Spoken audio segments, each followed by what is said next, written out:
Thơm đấy.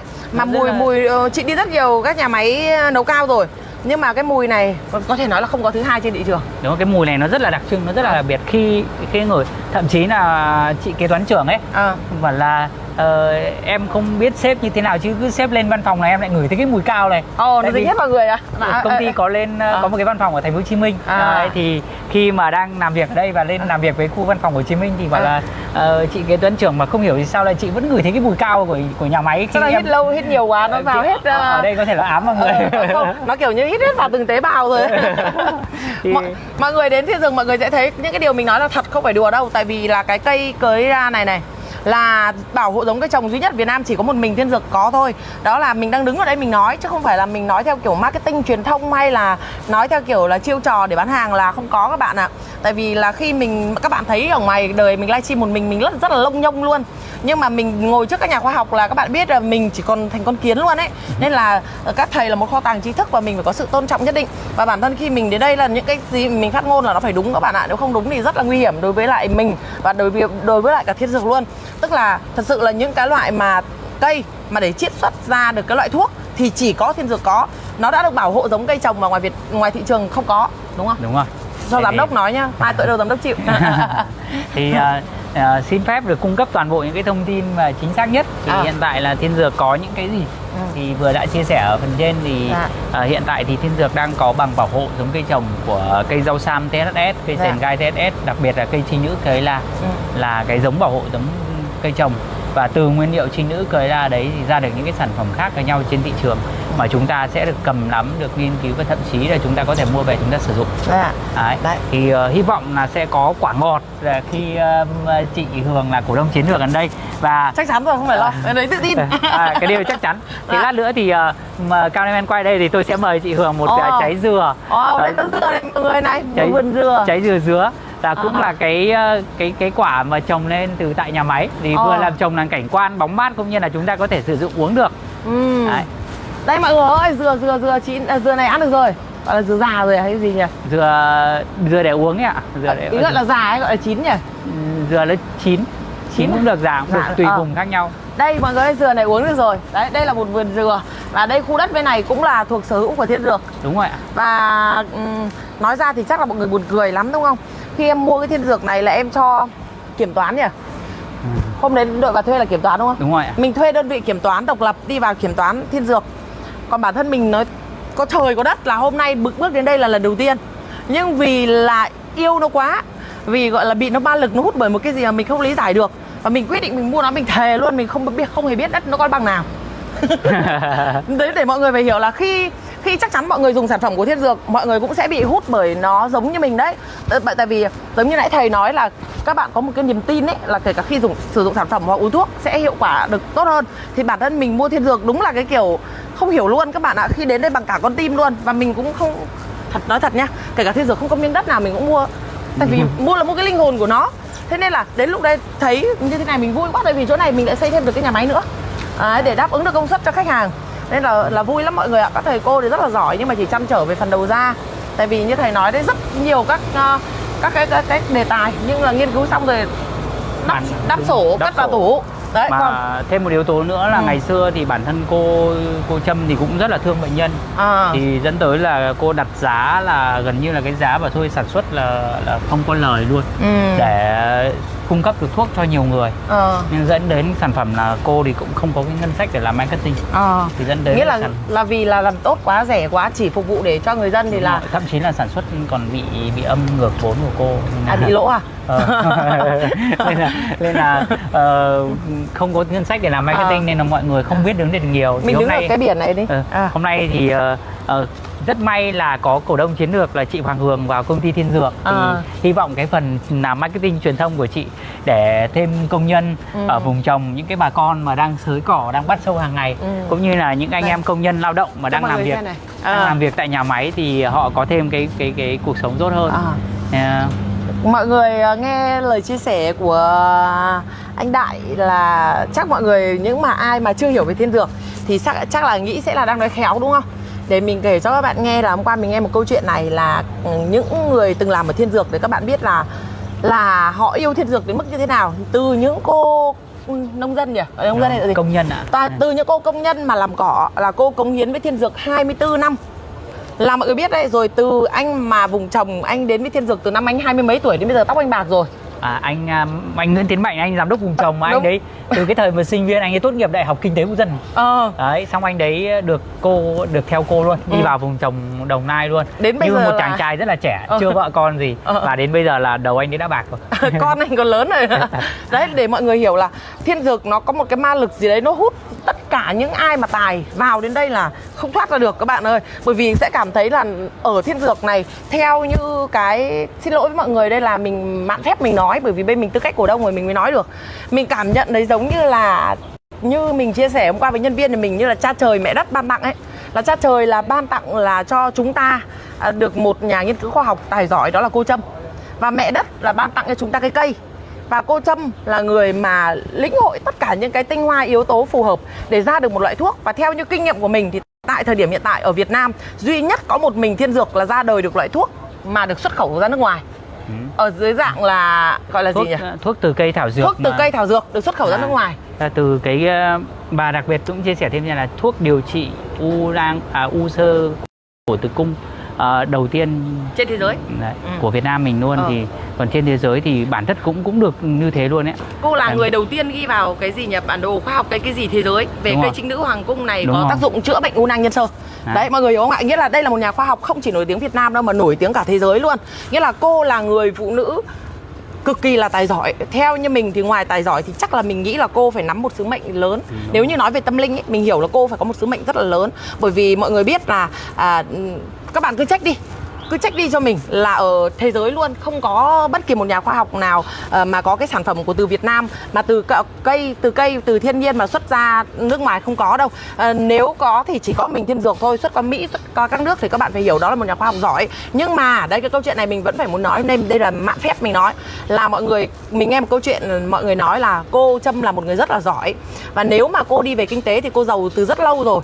Thế nhưng mà vì cô đấy yêu Thiên Dược quá, cô yêu những cái đề tài và cô yêu những cái sản phẩm này, cô muốn là để cho bà con, cho người dân mình được sử dụng sản phẩm tốt. Cô muốn để cùng với lại là các nhà khoa học để nghiên cứu ra những cái loại thuốc mà để điều trị các loại bệnh này, đến mức là khi mà công ty gặp khó khăn nghe nói cô bán cả nhà đi để đầu tư nuôi Thiên Dược đúng không?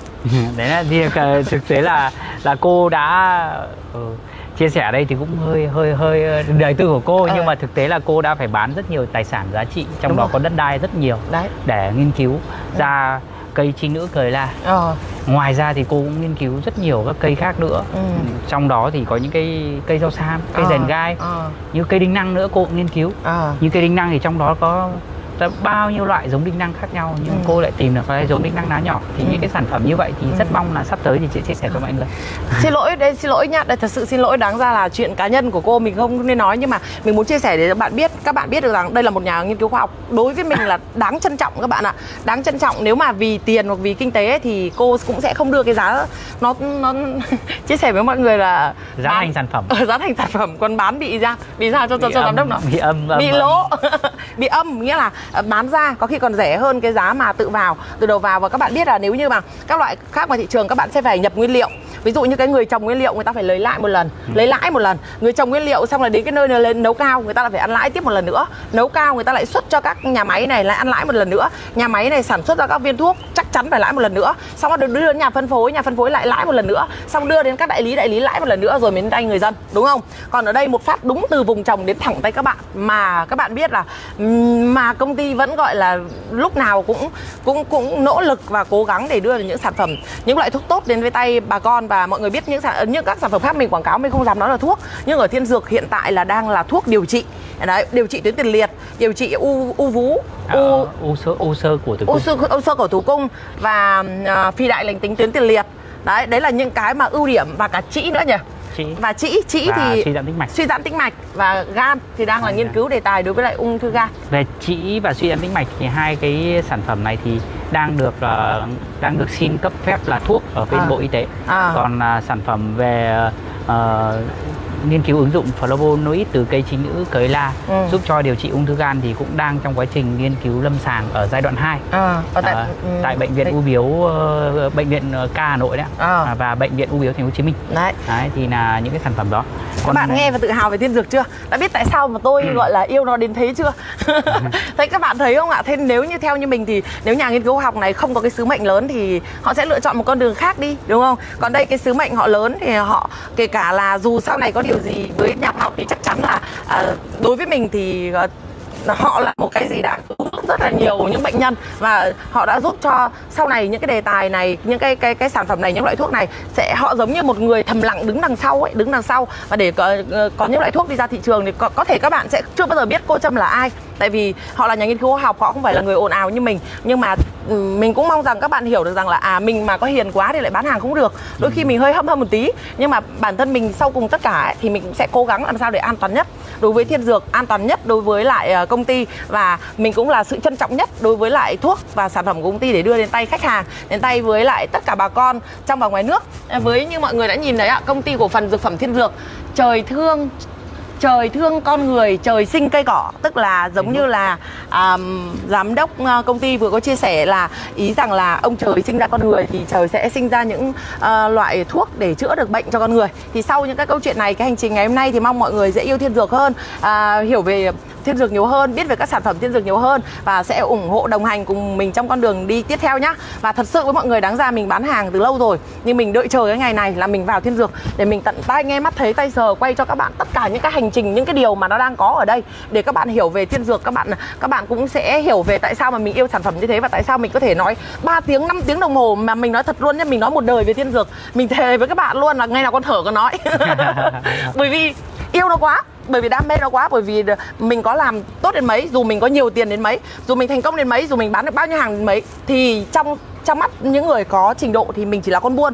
Còn nếu như mình muốn mọi người phải hiểu về mình rằng là mình là một người ngoài về vấn đề thành công về tiền bạc thì đó không phải là điểm đến cuối cùng, mà mình muốn được chứng minh với mọi người là mình làm ăn chân chính, làm ăn bài bản, và mình muốn được rằng là mình sở hữu một công ty mà có những đề tài nghiên cứu khoa học để chứng minh cho khách hàng cũng như mọi người biết là đó là cái đích đến cuối cùng của mình. Và mình nghĩ rằng là đó là cái di sản mình sẽ để lại cho đến đời con mình, đời cháu mình, mãi mãi nó vẫn còn đó. Còn nếu mà tiền bạc thì con cái sẽ ăn tiêu là sẽ hết, nhưng những cái này kể cả sau này mình có không còn trên đời nữa ấy, thì con cái mình, gia đình nhà mình khi nhắc lại một thời hưởng sở hữu thiên dược, và mình sẽ làm bằng cả trái tim, bằng cả đam mê, bằng tất cả những năng lượng mình có. Nếu như ai mà các bạn biết không, khi mình đầu tư thiên dược ấy, mình bị còn một vấn đề là mình sợ. Các bạn biết mình sợ gì không? Mình sợ các cổ đông thấy mình đầu tư kiểu như là điên khùng quá ấy. Sợ mọi người suy nghĩ là không, con này nó đang định thâu tóm thiên dược cái thật đấy mọi người ạ, là kiểu như sẽ xảy ra cái đấy. Nhưng mà các bạn ơi, các bạn biết vì sao mình kiểu yêu nó điên cuồng luôn ấy. Thế nên là mình mong rằng các bạn sẽ cùng đồng hành cùng với mình trong những hành trình tiếp theo. Đây chỉ là một phần nhà máy thôi, còn những khu vùng trồng hàng mấy chục hecta mình sẽ đi quay tất cả các khu vùng trồng để cho các bạn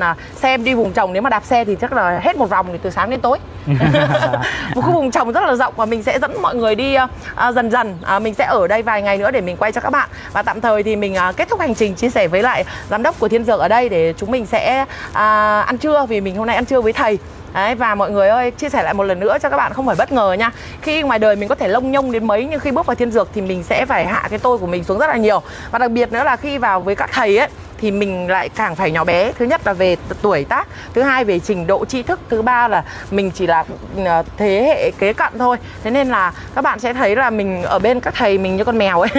Thì các bạn cũng hiểu, bởi vì đó đối với mình đó là một sự tôn trọng ạ. Tôn trọng tối thượng của mình dành cho bề trên, và mình tôn trọng thầy, tôn trọng thiên dược, tôn trọng các thầy cô đã dành cả một đời thanh xuân để làm nên những cái điều mà ngày hôm nay mình tiếp cận. Mình rất là biết ơn khách hàng các cô bác anh chị là đã đồng hành cùng với lại em Hường dù bao nhiêu năm sóng gió, dù bao biến cố cuộc đời, mọi người vẫn ở đây để cho em có cơ hội để hoàn thiện mình hơn. Và em cũng hy vọng rằng là thiên dược là mảnh ghép cuối cùng của em trong cái cuộc đời làm nghề về dược ạ. Em sẽ dành cả thanh xuân còn lại để làm mảnh ghép hoàn hảo nhất. Đấy, bởi vì em nghĩ rằng là nếu như mà em không hoàn thành cái sứ mệnh này thiên dược thì chắc chẳng có đâu để em làm điều đó. Nhưng mọi người biết là các thầy các cô mất cả một đời để tạo ra được thiên dược, thì nếu như đấy là vừa có tri thức, vừa có trình độ và có hiểu biết, nếu như em nói một cái chị là em sống mấy kiếp em cũng không làm được. Nên đối với em đây là kho tàng vô giá, và đây là sẽ đích đến cuối cùng của em trong cái ngành dược này.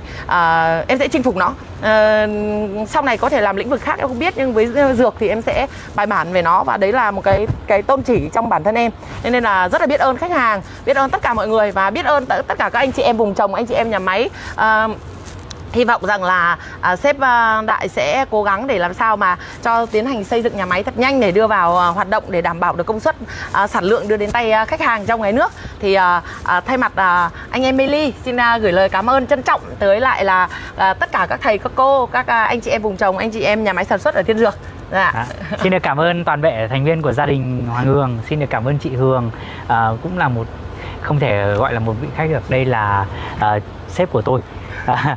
Người sở hữu cổ phần Thiên Dược. Tôi là giám đốc, là người làm thuê. Nhưng tôi có một cái lời rất là tự hào khi tôi được tham gia một cái sức nhỏ bé của mình, đóng góp vào cho nhà máy Thiên Dược kiểm soát được cái chất lượng của sản phẩm tốt nhất để đến tay của các bạn. Và một lần nữa xin được cảm ơn Meli, cảm ơn Hoàng Hường và cảm ơn tất cả các bạn. Và rất mong tôi sẽ được có cơ hội thời gian dẫn mọi người đi tham quan tất cả những cái vùng của công ty để cho mọi người cùng hiểu rõ được cái quy trình làm